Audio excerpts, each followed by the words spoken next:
Welcome, everyone, back to the Pathways to Success podcast. I am super excited about the guests that we have on the show today. Quite the incredible power couple, and I'd like to introduce them to you now. So first, we have Crystal Dwyer Hansen. She is one of the leading success and wellness coaches in the country. She is also the author of Skinny Life, The Secret to Being Physically, Emotionally, and Spiritually Fit. And of course, the legendary Victor Hansen, who is widely known as an inspirational and motivational speaker, trainer, author, and serial entrepreneur, perhaps best known as the founder and co-creator of the Chicken Soup for the Soul book series, which has sold more than 500 million copies worldwide. Together, Crystal and Mark have teamed up to co-author their new book, Ask, The Bridge from Your Dreams to Your Destiny, a self-help journey about learning the art and science of asking questions and how it can completely transform your life. Mark and Crystal, welcome to the Pathways to Success podcast. How are you? Thank you, Julian. We're great. We're delighted to be with you and everybody watching that's trying to make America infinitely better with entrepreneurship, where you take a little value and make it a big value to the marketplace, yourself, the future, and hopefully create a fortune. Yeah, absolutely. I have to ask, current events, how are you all dealing? How has this perhaps maybe shaped any paradigms that you see? How are things going on your side? Well, we feel really fortunate, Julian, that we've always had a really strong spiritual practice of, prayer and meditation.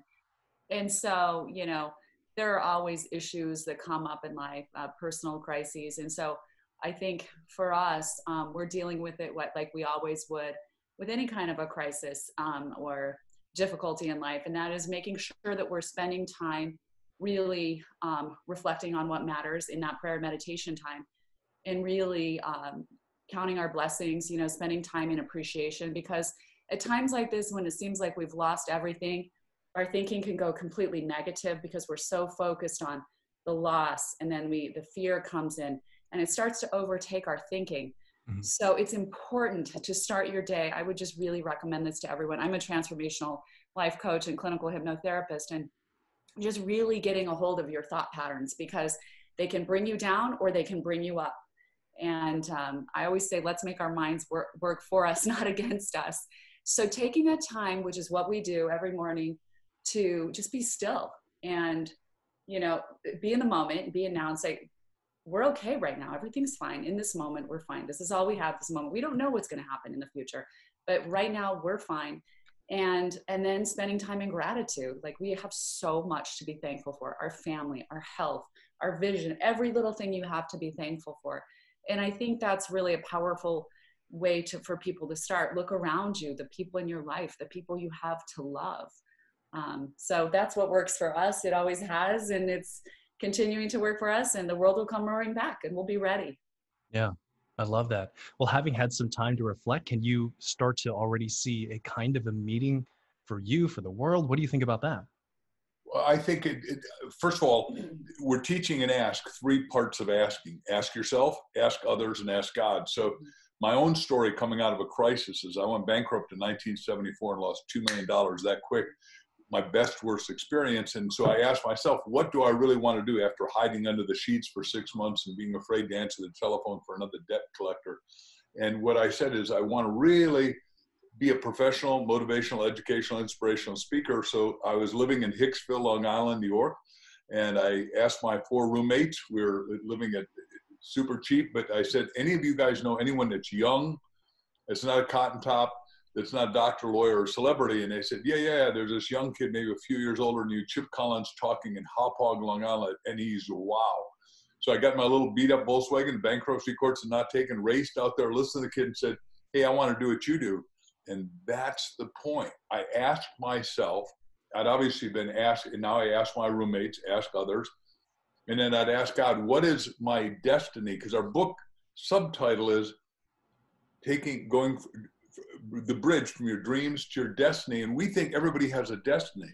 We also believe that in these critical times, it's critical that everybody slow down, meditate, get silent. Like my wife was just saying, prayer and meditation, and saying, what is my greatest, grandest, most terrific, loomingly relevant destiny? Because opportunities are going to explode. I believe that this decade, we're going to do 50 trillion worth of business. Stuff that we're not even thinking about right now. We can talk about it through intrinsic to what we're talking about today, but it comes out of the correct asking. Wow. Well, let's go ahead and jump into the book and really start to establish the premise and some baseline of definitions. The title of the book is Ask, the Bridge from Your Dreams to Your Destiny. What is a destiny?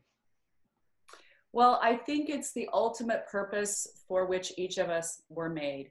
Mhm. And, you know, it's interesting because that sometimes evolves. It continues to evolve throughout your lifetime, which is why it's so important to ask, because once we reach one part of our destiny, usually we've grown, we've evolved, and then something bigger, better, grander comes in front of us. And that's sort of the nature of the universe, isn't it? I mean, if we say we're created in the image of our creator, right?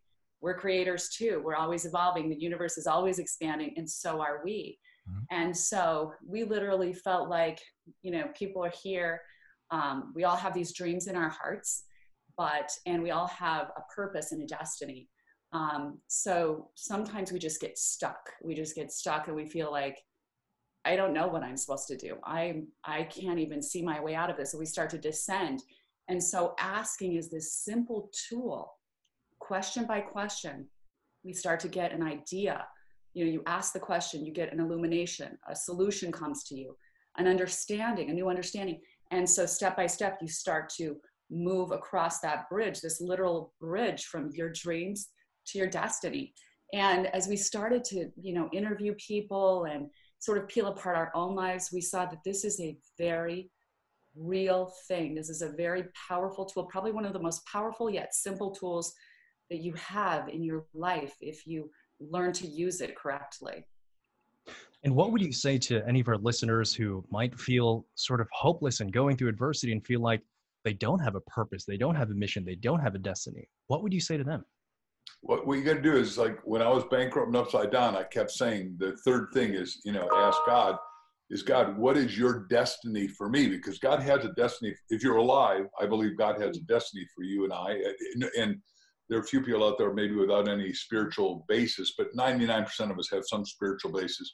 And atheists go into a foxhole and they immediately find God. It's a fascinating thing because I was in Vietnam, so I'm real clear. Wow. And we're there twice in the last 2 years talking to tens of thousands. Anyhow, the fascinating thing is, I said, what do I really want to do in my heart of heart, God? And he said, look, be a professional speaker. I learned how to do it.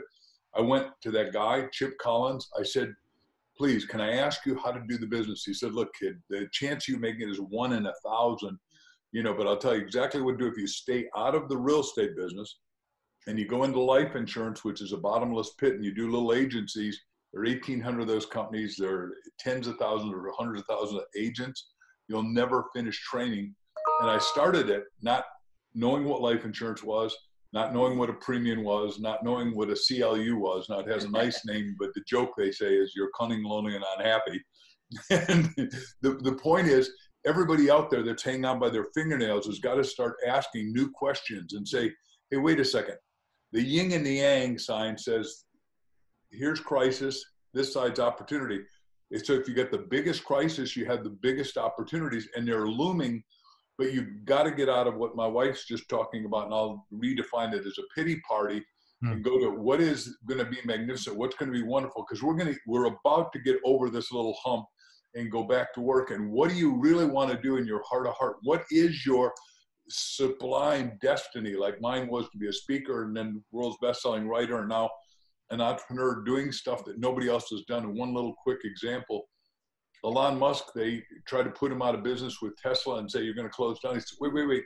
I just worked out a deal with Medtronics. I'm going to make all the respirators that you need. And in 1 week's time, he's turned his whole business around and has made all the respirators we need. So there's a business hiding everywhere. Yeah. And it's the old, in our business, the success self-help business, acres of diamonds. Every one of us has acres of diamonds, and Crystal will teach you that they're inside, not outside. So if you're looking outside, you're not going to find it. You got to look inside for your destiny. I love that. I love it. Mark, I'm curious, when you had that vision of becoming a speaker, did you always have that? Was there something that triggered that vision in your life? Like, walk me through that. I think what happened is when I was in university, thank God I went to exactly the right university. I went there because it was a party school, almost failed out. And then they said, well, we think you should leave. And I said, no, let me stay. And then I got pretty much a 4-point. I got serious, paid attention.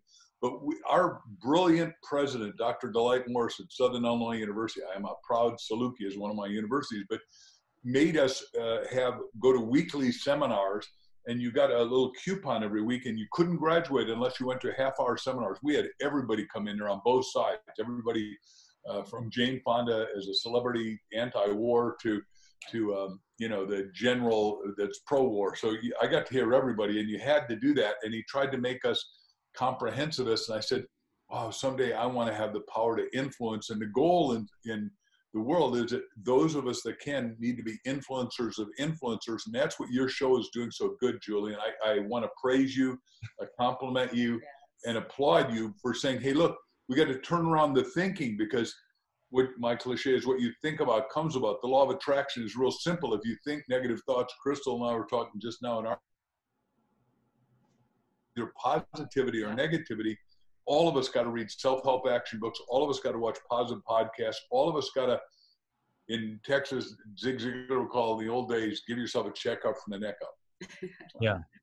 Yeah. And, it's, I'm sort of a product of the, personal and professional development genre. And when I first had the opportunity to start doing this, I was like, wow, I can meaningfully contribute now. And look at the people it's leading me to, So that certainly has been a big part in my life. So Mark, you shared a little bit about some of the experiences that have given you these insights about asking. Crystal, can you share a little bit about some of the experiences that you've had that have led you to believing that this works? So I would say probably the biggest crisis in my life is what led me to the discovery that asking is so powerful, and it's a paradigm changer. So I was, high school was very easy for me. I graduated at age 16 and married my boyfriend, who was 5 years older, and found myself a couple of years later in a city by myself, divorced, with a baby on my hip, and absolutely no idea how I was going to support myself. So I applied for food stamps, and I went to the grocery store for the first time. And as I went to, check out and turn those food stamps over to the cashier, this question it was like time stood still. And I said, how did I get here? And it's like there was this spotlight on myself. I was looking at myself and I asked that question. I said, how did I get here? And then the next question that popped into my mind is, am I taking the easy way out, or am I tapping into all my resources to, do the best that I can and come out of this? And I knew what the answer was. I knew I wasn't tapping into my best resources. I knew I wasn't really giving this my best. And so all of that, those thoughts, those questions and answers came. And as I was handing those stamps over to the cashier, I was saying to myself, this will not be my future. And that was the last time I ever applied for food stamps. I said, I will never apply for these again. So I went home and I asked myself, what can I do? What am I qualified to do? And what is the easiest way to get a job tomorrow? So I had heard about Kelly Girls. It was like temporary service agencies. So I called them up. And then I realized there were 3 other temporary service agencies that I could apply to. So I applied for all of them because I thought, why not give myself a really good variety of jobs? Right, yeah. And I'll have more jobs that I like doing. So I started getting hired for, working in attorneys' offices and setting up displays at malls. And I started realizing that I had a knack and an aptitude for business. I liked it. For sales, I liked interacting with people. And so all of that led me to my next step. I decided to get my real estate license. And I also went to hit up some modeling agencies because a couple of people said, you should do some modeling. So I hit them up, asked for, and a year and a half later, I was working for the top home builder in our valley. I became the #1 salesperson. And I was making really good residual money on a couple of television commercials that I had done. I had full Screen Actors Guild benefits for myself and my little boy. So it's like, I really often reflected back on that moment, Julian, because I realized I could have gone one of 2 ways. I could have just collapsed into my own pity and worry and just accepted what was. But those questions really made me wake up, those questions to myself, and put me on a completely different path, literally. And that's there for everyone. It's not that I'm such a genius. It's just that I had this realization that to ask myself, and keep asking and asking and asking. And I think Mark and I have both have had the ability to do that, to be good askers, like challenge what's happening in your life by asking the questions. Because, isn't that what Socrates did at the time, right? He challenged the accepted norms. He believed that the other philosophers of the time, everyone was just supposed to accept everything they were saying. And he said, but it's not the truth. And he started asking, what is the truth? Why is this true? And we need to do the same thing about ourselves. Why can't I be this? What is there? What else is out there for me? What could I do that is much needed in the world right now? When I come out of this, how can I come out stronger and better? We all have this 2 or 3 weeks where we're just like, people feel like they're locked in their homes. But think about it. What if the virus wasn't here? And what if somebody just said, we're just going to give you a 3-week sabbatical. Go home. You'll be able to apply for money to get your bills paid. This is a time to get better. This is a 3 weeks of self-improvement. What if we thought of this as 3 or 4 weeks of self-improvement? Who do I want to be? How do I become that? What books do I need to read? How do I need to challenge myself right now to become that person that I've always wanted to be? I love it. Yeah. So what is the actual process? Is it first the questions and then clarity about the destiny? Is it a combination of both? What is, if there is, a methodology to your book? Okay, so let me do a story, and then I'll do the methodology at the end of the story. But we have a great story by a guy who's become our friend, Jim Stovall. And Jim Stovall is 19 years old. He's spent his whole life envisioning, I'm going to be a superstar in football. Now, that is similar to some of the patterns that people are suffering with that are watching us right now. And all of a sudden, he gets chosen. So he's big, he's strong, he's fast. And they go for the medical and they say, look, so I'm sorry to tell you this, but you're going to be blind permanently in 6 months. So now his whole life, I get goosebumps telling you the story. That's true because it is. So he goes totally blind and he is suffering in a 9x12 room, isolated, sort of like now. Kind of like we are today. And all he's got is a telephone, a television, and a radio. And he used to love to watch movies, action flicks, and see the right hand get thrown. And he kept saying to himself, boy, somebody ought to do something about that. This is a question that's pivotal because his parents say, hey, look, boy, what I want you to do is go to the blind meeting and find out how other blind people are handling it. Well, he goes and all he does is see their griping, but he sits next to a woman who is a legal secretary that's blind, that does a great job because she can listen and is flawless. But he's sitting there and says, the question that asked, that pivoted and turned him out of crisis into great opportunity is critical. He says, somebody ought to do something, Kathy. And Kathy said, wait a second. This is a pivotal question. This is a life-changing question. Yeah. We're somebody. We can do something. Right. And now you won't know this next thing, but he created with Kathy narrative television. 14 million people pay $10 a month, like Netflix, to see what's happening, the action in movies and TV, and it goes around the world. One guy decided to make a difference. Now, I get introduced to him by a speaker named Charlie Tremendous Jones, who always went saying, life is tremendous, because he used to be negative, and he turned himself into positive, because people said, you're saying swear words. You got to do something different. So if somebody got married, they say, that's tremendous. If they got fired, that's tremendous. Whatever happened. So Tremendous calls us up and said, hey, look, this blind guy's written this book, the most important book I've ever read, called The Ultimate Gift. Would you endorse? I said, Charlie, I'm selling 15 million books a year. I can hardly have any time for myself. He said, look, you're going to love me in your prayers. Thank me in your prayers if you read this. I read Stovall's book. I loved it. I wrote the endorsement. I wrote the foreword.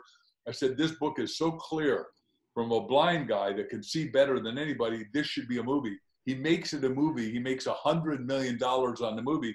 So what we're saying here is, for a lot of people hanging on by their fingernails right now, your adversity has got to be an advantage if you'll just turn around your perception and your thinking like he did. So the methodology is what Crystal and I keep saying is, And we wrote Ask, the bridge from your dreams to your destiny, because he didn't know his destiny was to create narrative TV. He didn't know that he could do that. And now in our book, the story ends by saying, I now write books that I can't read. Wow. I make movies that I can't see. Wow. Isn't that good? That's amazing. See, because everybody out there, Yeah. like Crystal's story of her life turning around as a young 20-something, you know, and Jim turning around as also a 20-something. I never thought about that until right now. Yeah. Is it suddenly a lot of people are 20, 30, 50, 70, some are 80, and they're coming back to work. We're told that all the medical doctors are being reemployed and all the PAs and all the nurses, and that's what we have. And some of them are going to have breakthroughs. And in the virus land, we're told a lot of these people that have been thinking about how to solve viruses are coming back and doing new sequencing and all kinds of great stuff that is going to change our world permanently, positively for the better. And one last point, and we can go into this later, but I think IP, intellectual property, is it. And I've been in, for 44 years, the intellectual property business, trademarks, copyrights, you know, companies that do that kind of device making. So Julian, I want to just say one thing for the listeners right now, because I think what you're asking is like, so we're sitting at home, how do we do this? Like, give me a simple way. So it's almost like you cannot mess up. You know, when you start asking a question, the main thing is to just start asking. But what I'd like to challenge everyone to do is sit down with yourself in a quiet place, get a piece of paper, and write the three channels through which you can ask. We determined are ask yourself, ask others, and ask God. So write those categories: ask yourself, ask others, ask God. And then start to write the questions down. What questions do you need to ask yourself? You know, what do I want to be doing? How could I improve myself during this time? What new opportunities are out there that I may not be seeing? All of these questions. And the more you ask, the more they'll start to come to you. And then start to answer those questions and write down your answers. Okay. And then as you determine those things and ask God, I mean, we always start with the ask God part, to be honest with you, because we really want to stay aligned with, you know, we know that this life that we're living is not just about us. Okay. We're here for the kingdom purpose, you might say, right? We're all in this together. I think when we feel the most isolated is when we live with the illusion that we're alone and that we're doing this alone, because we're not. We're doing this together, whether we realize it or not. So the recognition of that really helps us realize we're part of something so much bigger than ourselves. And I think this crisis is giving us this opportunity to see, like, we really need each other. I can't stand not being with my friends and not being able to give them a hug, but, you know, and be there for each other. So it's helping us appreciate a lot of things. But back to understanding, you know, whatever your religious, where I'm not telling you what your religious beliefs are, but really connecting with that, you know, vision that is greater than you. That's the ask God part. And then asking yourself those questions that we were just talking about. And then from those questions, when you start to get a vision of what you might want to do, what do you need to ask others? What do you need to find out? What do you need to learn? Could you learn it in a book? Do you need to read some books?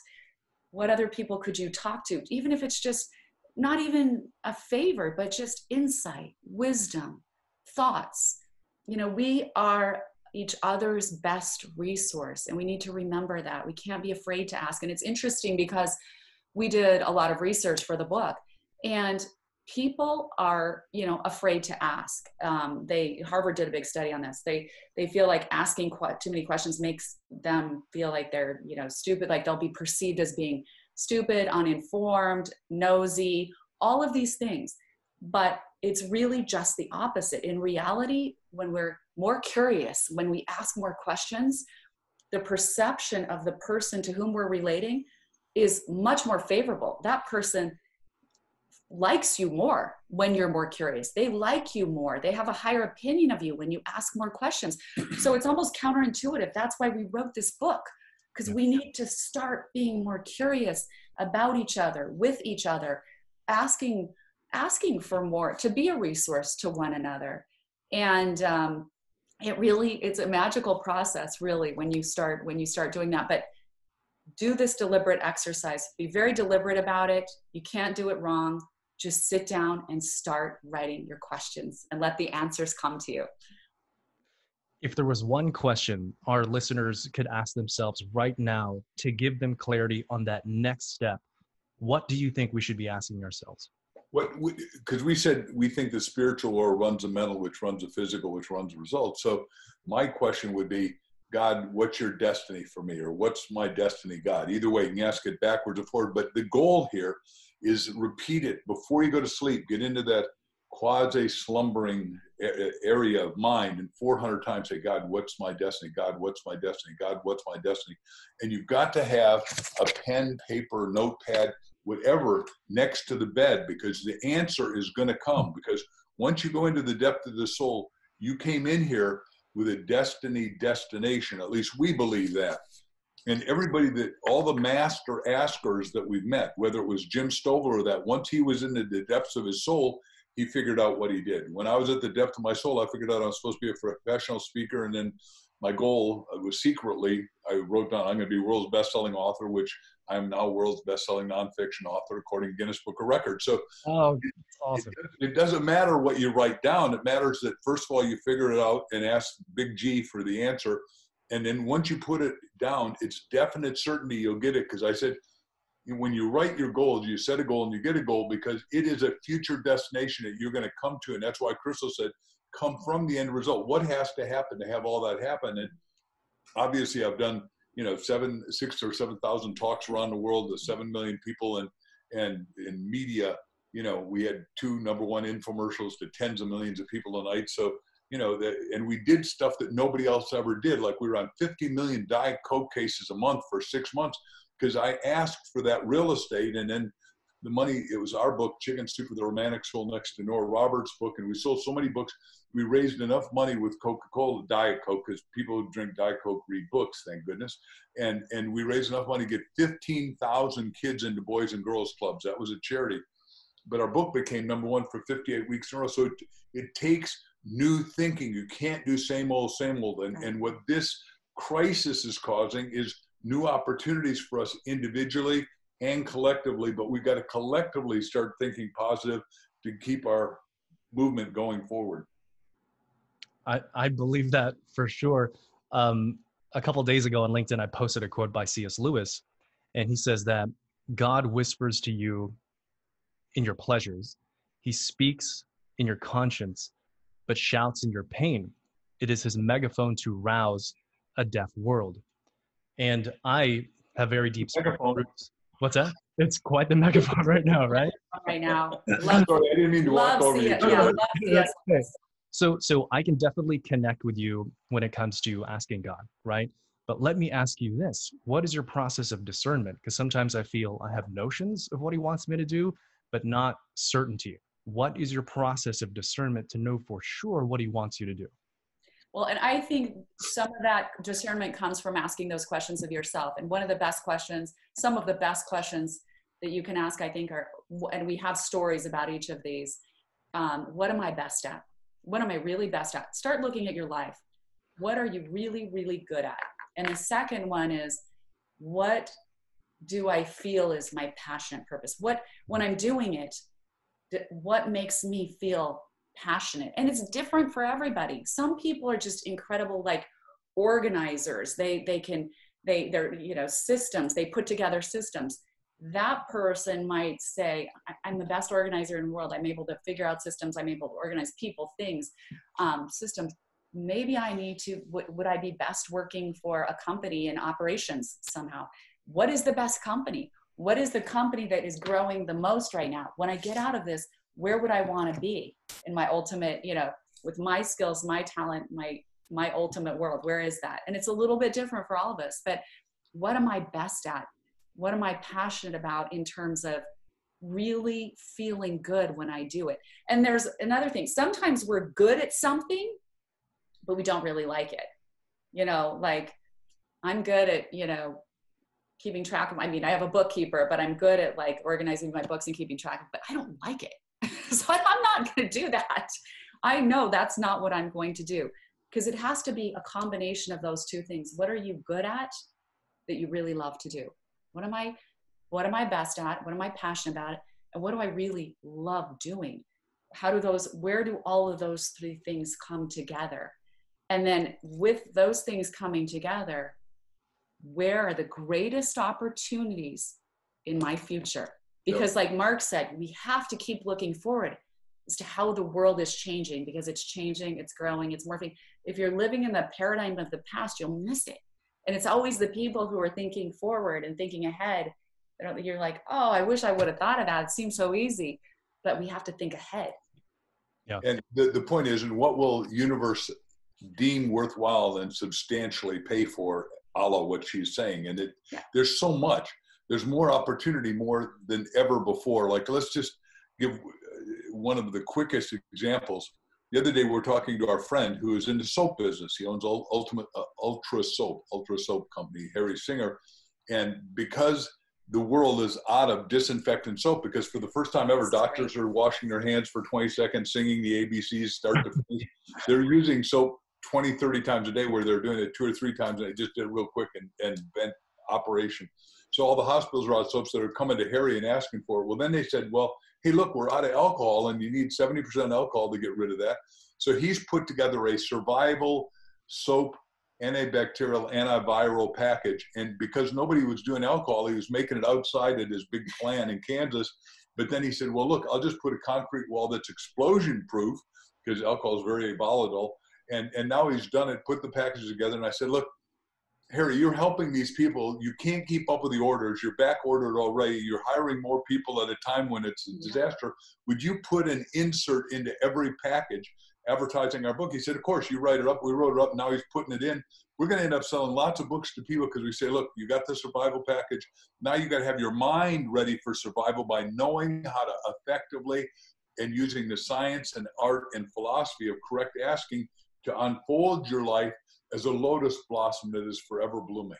Wow. I love it. I just made up that last part, but it sounded right. Somebody needs to write that down, right? Well, what else from a content perspective do you want our listeners and viewers to know about the book? Well, so in the book, people have a hard time. It's really funny, because asking is just such a simple tool, but it's one of the things that people have the hardest time with. And so we have a section called the 7 roadblocks to asking. And we really discuss those roadblocks, unworthiness, naivete, doubt, fear. There are all these things that we give stories, really good examples, pattern paralysis. We get stuck in these patterns where we think it has to be one way, and we never challenge it. And suddenly we're so miserable. We're not asking the right questions that would reveal why this is so messed up, this pattern that we're in, right? So we take you through all of those 7 roadblocks to asking. And it's a really important exercise for us to go through.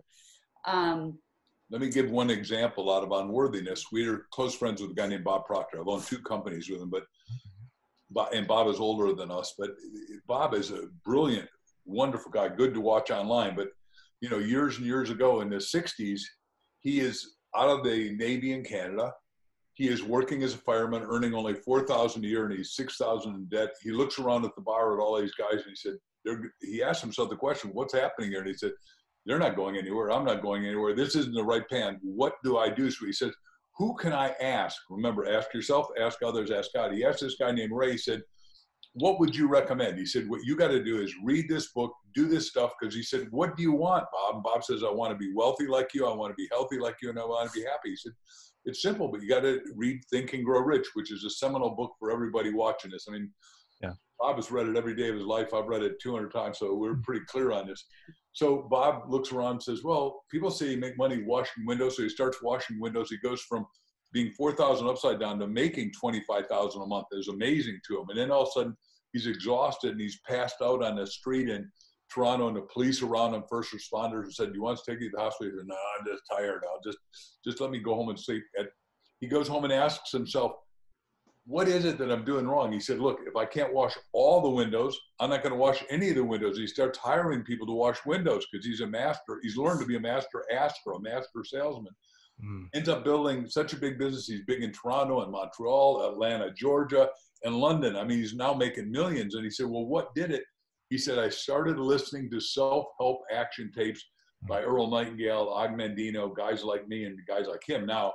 And it's just amazing. Everyone needs to listen to something positive, like Crystal was saying, on a full-time basis, and watch positive podcasts rather than negative podcasts, because we're getting inundated. The number one virus is a killer. The second virus is a negative mental attitude. It's a killer. The third virus will wreck the economy if we all don't figure out how to go back to work and make it safe. And we're part of a lot of initiatives on that are going to happen and unfold very quickly in the next couple of days.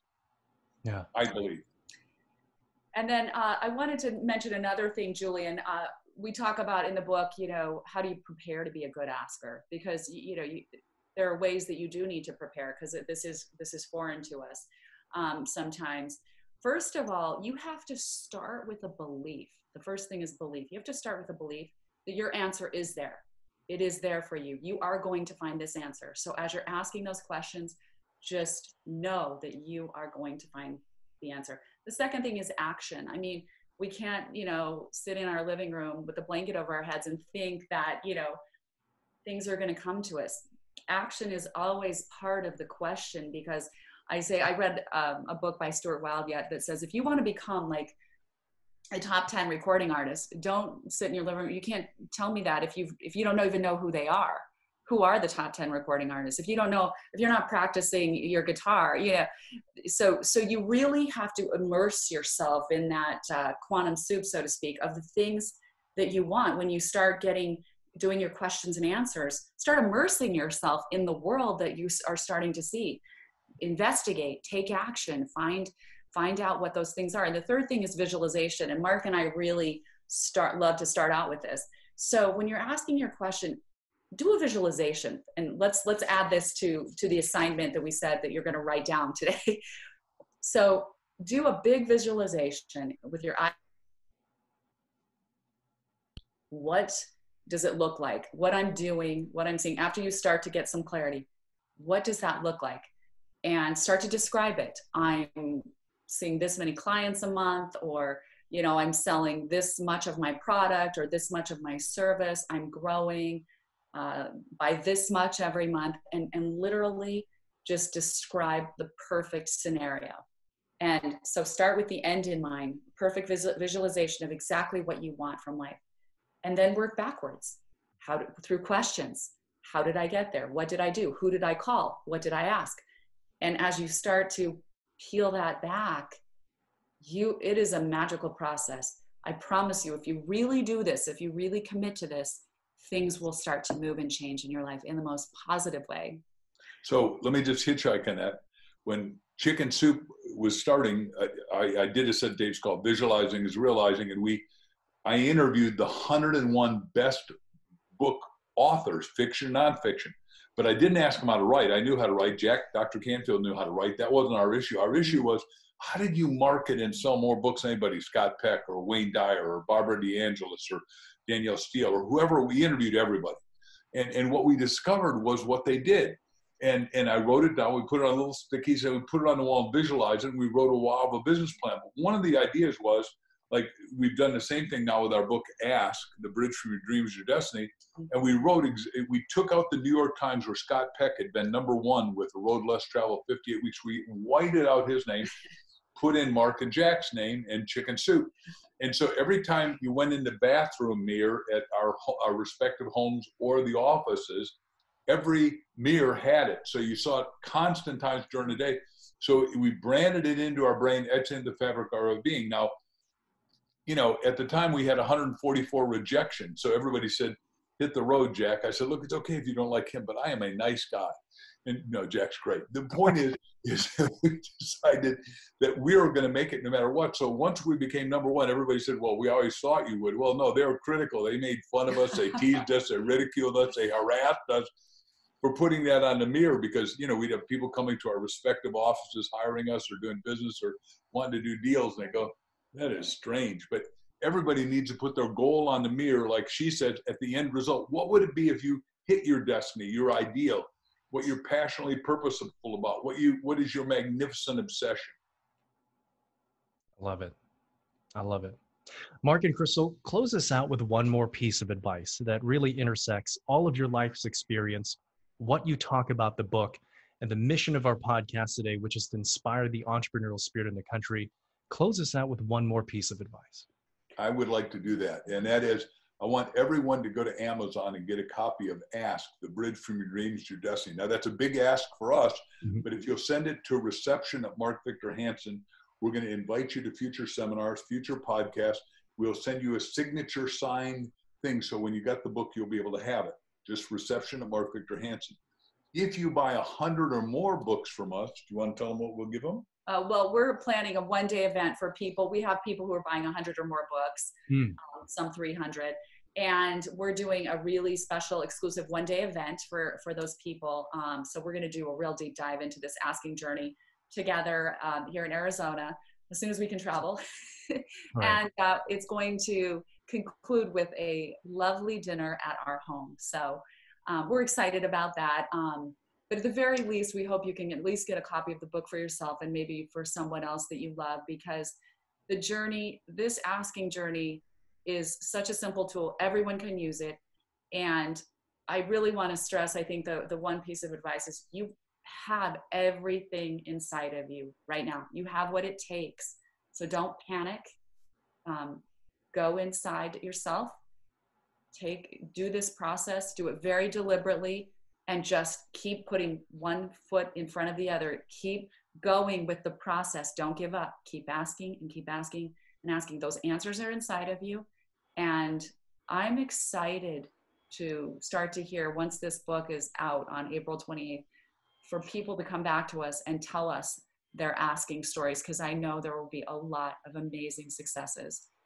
And that's what's important to us. And Julian, I know you and we give permission to every one of these people to become masters at asking, right, and unfold a life that is beyond sublime, with opportunity, promotion, advancement, excitement, and them becoming no limit, fully functioning, self-actualizing human beings. I love it. I love it. I love it. I love it. You guys are my heroes, man. Seriously. We'll make sure to leave a link in the show notes with your specific link. If you could email that over to me. How can everyone connect with you on social, support you, connect with you? Tell us all that. Yeah, we'd love to hear from everybody. I'm at Crystal Dwyer Hansen on Facebook, Instagram, Twitter, LinkedIn. Crystal Dwyer, DW, it's a tongue twister, DWYER Hansen. And then, of course, Mark Victor Hansen, Facebook, Twitter, Insta, LinkedIn, all of the platforms. He's there under Mark Victor Hansen. So please reach out to us. I love hearing from people. It's my lifeblood as a transformational coach. Like, my food is like hearing people's success. And yeah, so I love that. So let's stay in touch and prop each other up during this time. We're going to get through this better. We'll come out better than ever. I love it. Mark and Crystal, thank you so much for being on the podcast. I thoroughly enjoyed this, and I know our listeners and viewers have as well. So everyone else, thank you all for tuning in to another episode of the Pathways to Success. As always, make sure to subscribe, comment, and share, and we'll see you next time on the next episode of the Pathways to Success.